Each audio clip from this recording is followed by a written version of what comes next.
मेरे भक्त मेरे से भी ज्यादा होशियार हो जाते हैं। मेरा जैसा पुत्र चाहिए तो सीधे क्यों नहीं कह देते कि तुम प्रभु मेरे बेटे बन करके आओ। कई बार भक्त भगवान से भी चतुर होते हैं। एक बार एक वृद्धा माता जी थी, एक झोपड़ी में रहती थी। एक संत जब आए तो माता जी से कहा वरदान मांग लो, कुछ आशीर्वाद मांग लो। तो माता जी ने कहा बस एक वरदान चाहिए। बोले नहीं दो मांग लो ना। बोले नहीं बस एक ही वरदान चाहिए, दो नहीं तीन नहीं। महात्मा जी ने माता जी से पूछा कौन सा वरदान चाहिए। बोले देखिए 5वें मंजिल में सोने के कटोरे में दूध भात खाता हुआ अपने पड़पोता को देखना चाहती हूँ, बस इतना एक वरदान दे दो। इसमें कई वरदान आ गए ना, 5 मंजिल, फिर उसके बाद सोने के कटोरे में, फिर दूध भात खाता हुआ, और स्वयं की आयु 100 वर्ष है, पोता भी है नहीं तो पड़ पोता को पाए देखेगी तब तक 200 वर्ष की उम्र मांग लिया। कई वरदान एक साथ मांग लिया। भगवान कहते हैं तुम भी करदम ऐसा ही कह रहे हो, मेरा जैसा बेटा चाहते हो तो मेरा जैसा तो कोई है ही नहीं, तो मुझे ही पुत्र रूप में तुम्हारे पास आना पड़ेगा। बोलिए भक्तवत्सल भगवान की। भगवान ने स्वयं को दे दिया। इतने उदार हैं प्रभु। स्मरतः पाद कमलम आत्मानम अपि यच्छति।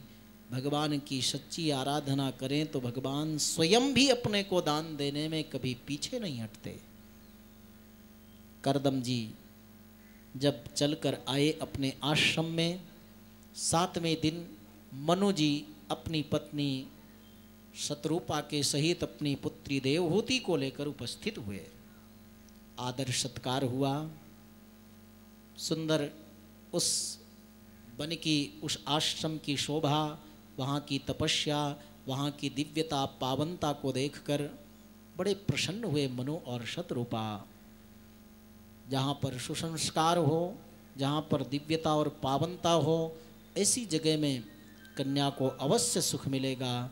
ऐसे मन में प्रसन्न चित्त होकर पहुँचे और करदम जी के चरणों में निवेदन किया, ये मेरी पुत्री है, इसको आप स्वीकार करिए ऋषिवर।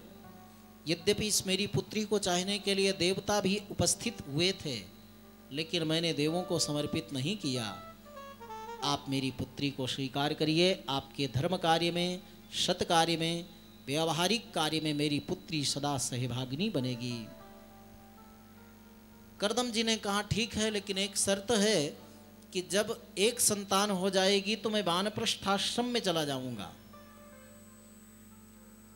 करदम जी से मनु जी ने कहा वो तो समय बताएगा, लेकिन आप अभी स्वीकार करिए। करदम जी ने देवहूति को स्वीकार किया। पिता ने यथोचित उपदेश दिया और माँ की प्रीति, माँ का स्नेह विदाई के समय करुण क्रंदन करती हुई और देवहूति की विदाई देकर के मनु शतरूपा जी वापस आते हैं। इधर शतरूपा और मनु जी के जाने के बाद देवी देवहूति को साथ लेकर करदम जी बैठते हैं संध्या वंदन उपासन के लिए। और ऐसा ध्यान लगा कि करदम जी की 100 वर्ष की समाधि लग गई। 1-2 दिन की नहीं, 100 वर्ष की समाधि लग गई। इसलिए विवाह के बाद में भगवान की अर्चना करनी चाहिए, भगवान का दर्शन करना चाहिए। तिरुपति चले जाओ, अयोध्या चले जाओ, वृंदावन चले जाओ। लेकिन आजकल विवाह के बाद कहाँ जाते हैं लोग? कुल्लू जाते हैं, मनाली जाते हैं, सिलीगुड़ी जाते हैं। एक महाबलेश्वर जगह भी हम गए थे 1-2 दिन पहले, महाराष्ट्र में, बम्बई के आगे, पूना के आगे। वहाँ लोग जाते हैं भ्रमण करने के लिए। तो पहले भगवती यात्रा करें, भगवान को अर्चना करें, भगवान का पूजन करें तो परस्पर प्रीति, प्रेम, स्नेह बढ़ता है। करदम जी की तो 100 वर्ष की समाधि लग गई। देवी देवहूति ने संरक्षण किया, सेवन किया। तब सब कुछ सहन करती हुई, भूख प्यास आदि को सहन करती हुई कठोर तप करती है। 100 वर्ष के बाद जब समाधि टूटी करदम ऋषि की, तो सामने देखा, पूछा देवी तुम्हारा परिचय क्या?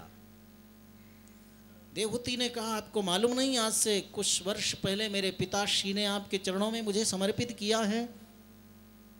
कर्दम ऋषि को याद आई, देवी तब तो तुमने मुझसे भी ज्यादा तपस्या की है, तब किया है, क्या चाहती हो, वरदान मांगो। देवी देवहूति ने कहा, बस आपके चरणों में अनुराग बना रहे, यही मैं आपसे वरदान चाहती हूँ। कर्दम जी ने कहा, नहीं, आज मेरे तप को आप देखोगी तो प्रियायाः प्रियमन्विच्छन् कार्दमो योगमास्थितः विमानं कामगः छत्तः तरिहेवा विरचीकरत्।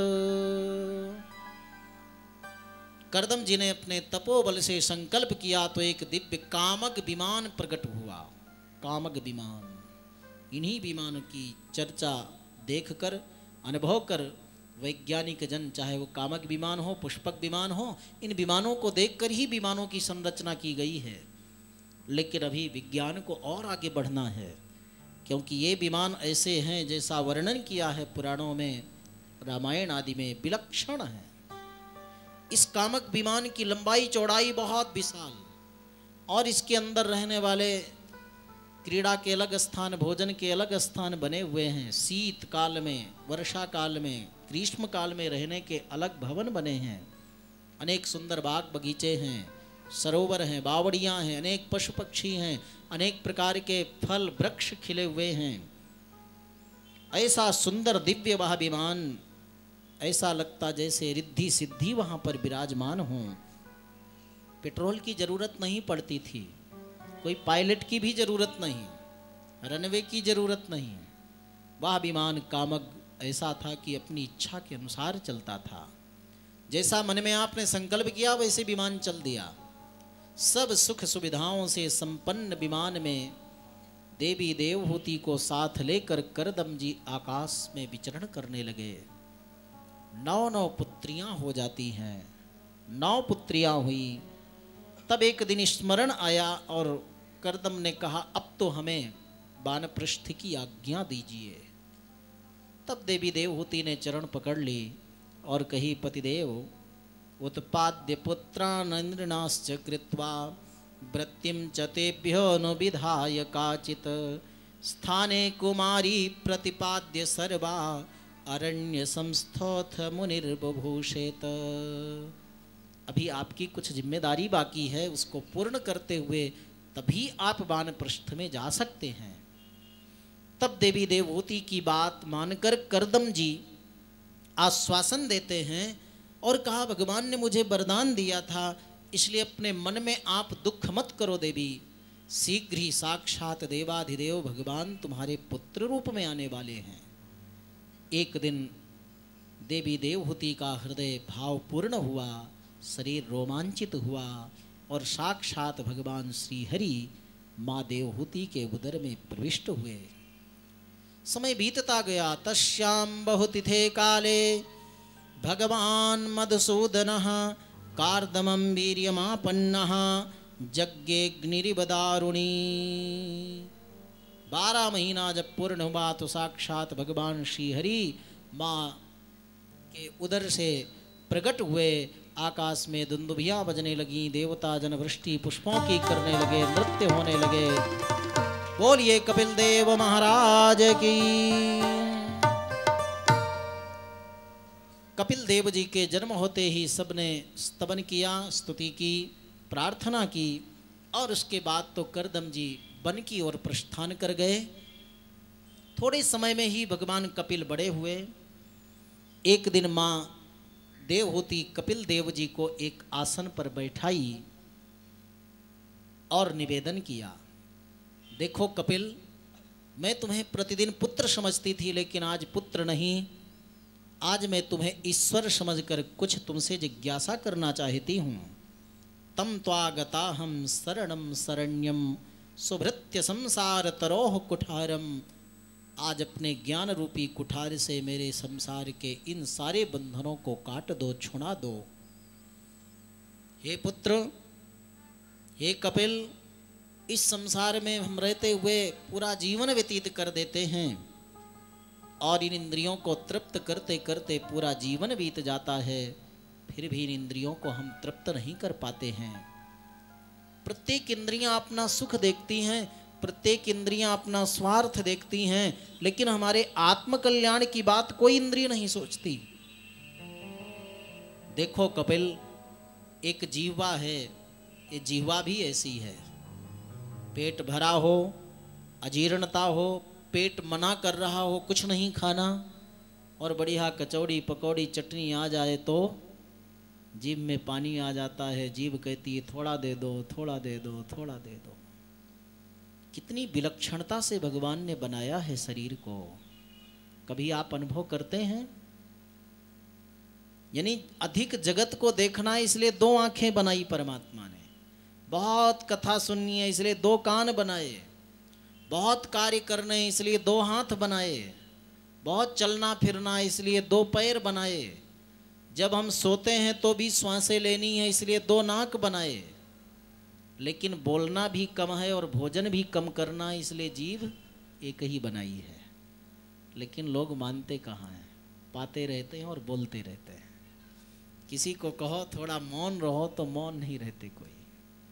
भोजन करते समय मौन रहो तो वह अन्न शरीर में लगता है, उसका रस बनता है। भजन के समय मौन रहो तो प्रभु में मन लगता है। इसलिए भोजन भजन के समय तो मौन रहना ही चाहिए। मौनात मुनि रुच्यते, जितना आप मौन रहोगे उतने आप मुनि बनोगे, चिंतनशील बनोगे, मननशील बनोगे, उतनी आपकी ऊर्जा बढ़ेगी। बोलने से ही अधिक ऊर्जा व्यय होती है। जीभ बड़ी विचित्र है, एक भी इसमें हड्डी नहीं है। जिधर चाहती, जैसा चाहती, जो चाहती है सो बोल देती है, और जो चाहती है पाने लगती है। इसलिए जितम सर्वे जिते रसे, जिसने जीवा पर कंट्रोल कर लिया सभी इंद्रियों पर कंट्रोल कर लिया। हाथ स्पर्श चाहता है, नेत्र सुंदर रूप देखना चाहते हैं, कान सुंदर शब्द सुनना चाहते हैं, सब अपना स्वार्थ देखती इंद्रियां। लेकिन हमारा कल्याण, हमारा उद्धार, हमारी आध्यात्मिक उन्नति कोई भी इंद्रिय नहीं देख पाती है पुत्र कपिल। इसलिए मैं चाहती हूँ कि इन इंद्रियों को सात्विक बनाने के लिए, सन्मार्ग में लगाने के लिए तुम मुझे उपदेश दो पुत्र। पूरा जीवन निकल जाता है, हम ही जीर्ण हो जाते हैं, लेकिन इंद्रियां जीर्ण नहीं होती है। इनको प्रभु मार्ग में और अध्यात्म उन्नति में लगाने के लिए तुम हमें उपदेश दो पुत्र। जैसे एक घर में अकेला कोई मालिक हो और 11 चोर आ जाएं, लूट लेते हैं, वैसे अकेला इस शरीर रूपी घर के अंदर मालिक है जीव, और 11 इंद्रियां चोर हैं, डकैत हैं, अपनी ओर खींचते हैं, हमें विचलित करते हैं, हमें अशांत करते हैं। इसलिए इनको सात्विक बनाने के लिए हमें उपदेश दो पुत्र। हमने सुना है कि प्रकृति और पुरुष के ज्ञान से भी संसार का आवागमन मिटता है और मन को बड़ी शांति मिलती है। तो प्रकृति क्या है और पुरुष क्या है पुत्र, ये भी हमें ज्ञान दो। तब कपिल देव महाराज अपनी माँ देवहूति के माध्यम से सांख्य दर्शन का उपदेश सबको देते हैं और कहते हैं, माँ प्रकृति और पुरुष को जानने के लिए दूर जाने की जरूरत नहीं है। अपने शरीर के अंदर ही हम दोनों तत्व का अनुभव कर सकते हैं, प्रकृति और पुरुष का। प्रकृति तत्व 24 प्रकार का होता है माँ, और पुरुष तत्व 25वां होता है। 24 तत्व को प्रकृति कहते हैं। ध्यान से गिनिए, 5 महाभूत हैं, पृथ्वी जल तेज वायु आकाश। ये 5 महाभूत से शरीर बना है, और 5 कर्मेंद्रियां हैं, हाथ पैर आदि। कितना हुआ मिलकर? और 5 ज्ञानेंद्रियां हैं, चक्षुर जीवा कर्ण आदि। कितना हुआ? और 5 तन मात्राएं हैं, माने इंद्रियों के द्वारा जो ग्रहण किया जाता है उन विषयों का नाम शब्द रूप रस गंध स्पर्श 5। ये मिलकर कितने हुए? 20। और मन बुद्धि चित्त और अहंकार, अहंकार चतुष्टय है, अंतःकरण चतुष्टय। कितने हुए मिलकर? ये 24 तत्व का शरीर है। ये जड़ तत्व है। ये 24 मिलकर भी हमें उठा नहीं सकते, बैठा नहीं सकते, चला नहीं सकते, श्वास नहीं दिला सकते, दिखा नहीं सकते, कुछ भी नहीं कर सकते। ये 24 तत्व से बने हुए शरीर को ही जड़ कहते हैं। इसी को नश्वर कहते हैं, इसी को अनित्य कहते हैं, इसी को अशाश्वत कहते हैं माँ।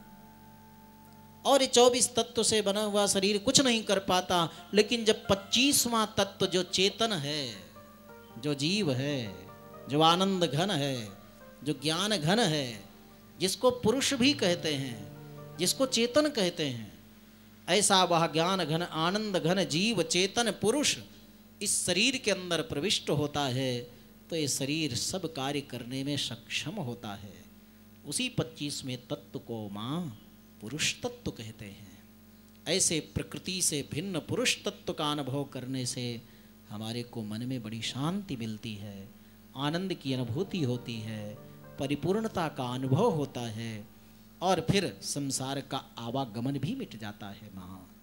ऐसा यदि साधक अनुभव कर लेवे तो उसके जीवन की समस्त समस्याओं का समाधान हो जाता है और दूसरे की समस्याओं का भी समाधान करने लगता है। तो ये स्थिति कैसे आएगी पुत्र? माँ देवहूति ने पूछा कपिल भगवान से कि हे कपिल, इस प्रकार का ज्ञान हमें कैसे होगा? हम तो जब आंख बंद करते हैं तो क्या दिखता है?